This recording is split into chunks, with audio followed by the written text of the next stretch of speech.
मेरे साथ यहाँ पर अभी रिसेंटली एक क्रेडिट कार्ड फ्रॉड हुआ है। मेरे क्रेडिट कार्ड की डिटेल्स ऑनलाइन लीक हो गई है, वहाँ से पैसे निकाल लिए गए हैं। तो वो स्टोरी आज मैं आप लोगों के साथ में शेयर करूँगा, ताकि आप लोगों के साथ भी कभी ऐसा हो तो यू विल नो कि क्या स्टेप्स लेने चाहिए एंड कैसे इसको प्रिवेंट करना है, वो भी मैं आपको बताऊँगा आज के इस वीडियो में।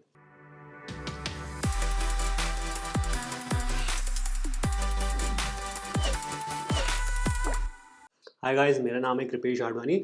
यहाँ पर मैं password manager, cyber security, VPN से रिलेटेड बात करता रहता हूँ।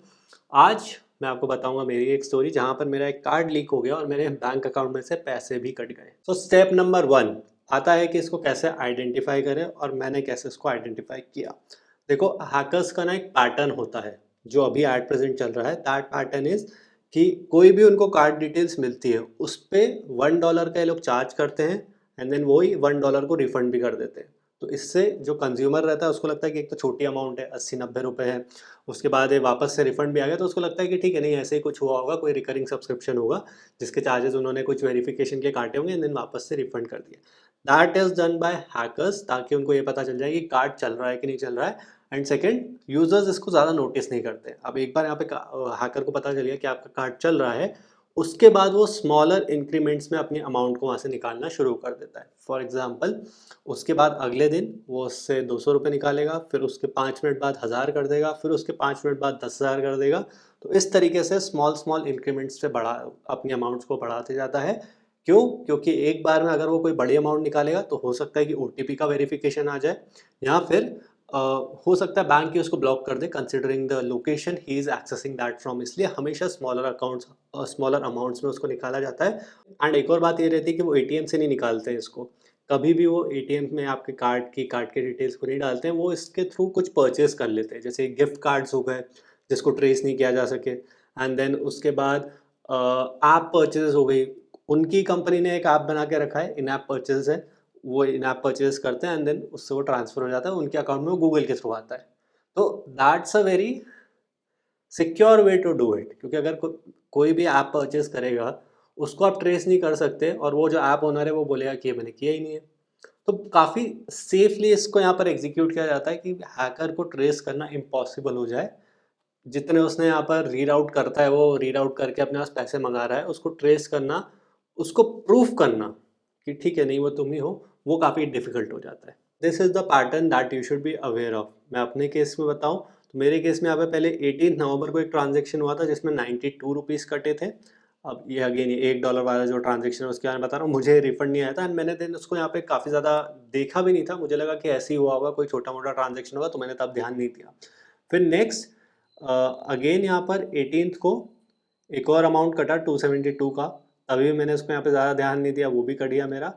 फिर देन यहाँ पे 19th को एक और मेरा अमाउंट कटा जो थोड़ा बड़ा था, 500 रुपीज़ के आसपास का था, तब मैंने ध्यान दिया ओके कुछ तो हो रहा है मेरे अकाउंट में जिसके बारे में मैं अवेयर नहीं हूँ। फिर मैंने ट्रांजैक्शन हिस्ट्री जाकर के देखी, तो ये आप लोग देखोगे यहाँ पे 3 नाम दिए हैं, गूगल वी मेड एंटरटेनमेंट, यहाँ पे जो तीसरा नाम है Google Xavier Laird.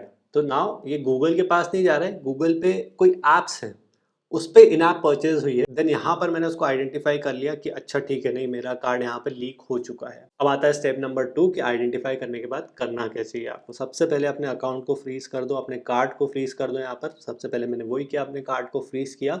Then call and email दोनों करना है। ईमेल पे एक रिटर्न प्रूफ भी रहता है आपके पास कि ठीक है, नहीं आपने उस टाइम पे कर दिया था, कॉल भी करना ही है। कॉल कभी-कभार नहीं कनेक्ट होता है तो ईमेल सबसे पहले कर देना है आपको। तो call and email to your bank, जिस भी बैंक का आप लोग कार्ड यूज़ कर रहे हो। मेरे केस में फाई का कार्ड था, थैंकफुली उनका वहाँ पे कॉल सपोर्ट चल रहा था। फ्रीज़ मेरे ऐप से ही वो हो गया। देन मैंने उनको कॉल किया, अपनी पूरी सिचुएशन समझाई कि ये हुआ है, मुझे ये सब मैंने, उन्होंने कुछ क्वेश्चंस पूछे मुझसे कि आपने कोई ई मैंडेट तो नहीं करके रखा है, किसी को कार्ड तो नहीं दिया था, तो I was well aware of that कि ऐसा कुछ नहीं हुआ है। Then after 5 minutes of interviewing me, उसने बोल दिया कि ठीक है, नहीं आपका कार्ड यहाँ पे लीक हो गया, आप उसको फ्रीज कर दीजिए, जो मैं ऑलरेडी कर चुका था।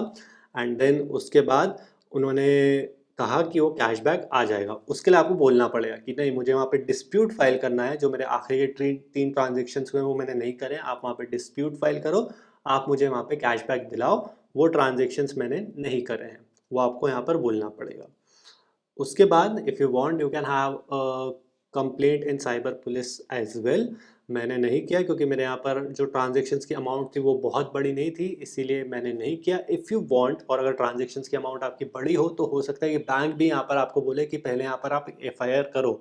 50,000 1 लाख तक की हो तो bank will say to you कि पहले आप यहाँ पर एफआईआर करो, फिर रिफंड होगा। घबराने की ज़रूरत नहीं है, विद टाइम यहाँ पर आपके पैसे आ जाएंगे, थोड़ा टाइम लगेगा। एंड बी श्योर कि नहीं आपने कुछ गलत नहीं किया है and you want your money back.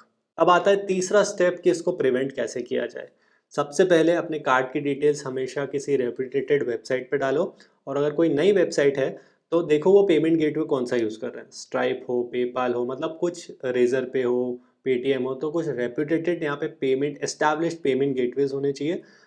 और अगर आपको इतना भी रिस्क नहीं लेना है तो बेस्ट है कि यूपीआई पेमेंट कर दो। UPI payment is the safest option of them all. उसके बाद यहाँ पे you can use a password manager. जैसे वन पासवर्ड काफ़ी अच्छा है, वो थोड़ा पेड में आ जाता है। फ्री में चाहिए तो बिटवार्डन देख लो। दोनों पे save your card details there, instead कि उसको कहीं पे लिख के रखा है या you are watching your card and then entering the details. Best है पासवर्ड मैनेजर का यूज़ करो, काफ़ी सेफ, काफ़ी सिक्योर रहता है, जीरो नॉलेज इंक्रिप्शन रहता है, तो वो बहुत सिक्योर मेथड रहता है to use your card details. और प्रिवेंट करने का सबसे इम्पोर्टेंट पॉइंट है, इंटरनेशनल ट्रांजेक्शन्स को ऑफ रखो। अगर इंटरनेशनल ट्रांजेक्शन ऑफ रहेंगे तो बिना ओटीपी के यहाँ पे पेमेंट्स नहीं होगी। अगर कोई इंटरनेशनल ट्रांजेक्शन कर रहे हो तभी उसको ऑन करो, नहीं कर रहे हो तो उसको ऑफ रखो। That's the best method to prevent any type of card hijacking. अब चौथे स्टेप में मैं बताता हूँ कि मेरे साथ ये क्यों हुआ, मैं इतना ज्ञान दे रहा हूँ, मेरा कार्ड क्यों हैक हो गया। तो ये मेरे साथ होना ही था। वाई? एक तो I purchase lots of things online. मैं बहुत सारी वेबसाइट से बहुत सारे यहाँ पे चीज़ें परचेज करता हूँ। That's my business, that's how we work. यहाँ पे बहुत सारी परचेजेस मुझे करनी पड़ती है। बिना उसके मैं यहाँ पे सॉफ्टवेयर्स को टेस्ट नहीं कर सकता हूँ, बिना उसके मैं यहाँ पर कुछ भी नहीं बता सकता हूँ अपनी ऑडियंस को। तो इसीलिए मुझे यहाँ पे परचेज करनी पड़ती है, एंड फॉर दैट रीज़न मैंने एक दो से पर्टिकुलर कार्ड्स ही हैं जिसके लिए जिन कार्ड्स का मैं यहाँ पे यूज़ करता हूँ ना। ये जो मेरा कार्ड हैक हुआ ये था फाई का यहाँ पे इंटरनेशनल कार्ड था, 0% फॉरेक्स था इस पे मेरा। तो इसको मैंने काफ़ी अच्छे से यहाँ पे यूज़ किया था अपने जो भी मैंने फॉरेन ट्रिप्स करी है आज तक। दुबई में, यूरोप में 5 कंट्रीज़ में, एंड देन थाईलैंड में, हर जगह पर मैंने ये वाला कार्ड यूज़ किया है। हर एटीएम पे यूज़ किया है, हर जगह से मैंने कैश विड्रॉ किया है। तो मुझे पता था कि वहाँ से हैक नहीं हुआ है, क्योंकि अगर वहाँ से अगर हैक होता दूसरी कंट्रीज़ से तो इतना टाइम नहीं लगता। लाइक मेरी जो लास्ट ट्रिप थी जहाँ पे मैंने इसको यूज़ किया था वो था अराउंड फ़रवरी 2023 में। वो मैंने लास्ट वहाँ पर यूज़ किया था, एंड देन उसके बाद लास्ट ईयर मैंने हर कंट्री में इसको यूज़ किया था, तो आई वाज़ श्योर कि वहाँ से नहीं हुआ है। देन यहाँ पर मैंने लोकली उसको यूज़ ही नहीं किया है, तो यहाँ से भी लीक नहीं हो सकता है। उसके बाद कोई मेरे लैपटॉप से नहीं निकाल सकता क्योंकि वो मेरे पासवर्ड मैनेजर के अंदर सिक्योरली सेव रहता है। अगर निकालता तो वो सारे कार्ड्स का निकालता, एक का क्यों ही निकालता, तो वो भी नहीं हुआ है।